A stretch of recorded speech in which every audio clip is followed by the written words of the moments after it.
మా అమ్మాయి సుగాలి ప్రీతిపై అఘాయిత్యానికి పాల్పడి హత్య చేసిన కేసును సీబీఐకి అప్పగిస్తూ గత ప్రభుత్వం జీవో ఇచ్చింది. అయితే సీబీఐ వరకు కేసు వెళ్లలేదని సుగాలి ప్రీతి పార్వతి కన్నీటి పర్యంతమవుతూ ఉప ముఖ్యమంత్రి పవన్ కళ్యాణ్కు వినతిపత్రం అందించారు.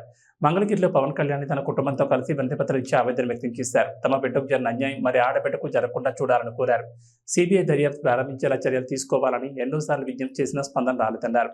ఈ కేసు విషయంలో తమకు న్యాయం చేయాలని కోరారు. ఉప ముఖ్యమంత్రి స్పందిస్తూ సుగాలి ప్రీతి కేసు విషయంలో ఆమె తల్లి పార్వతి పోరాడుతూనే ఉన్నారని, ఈ విషయంపై పోలీసు అధికారులతో మాట్లాడతానని తెలిపారు.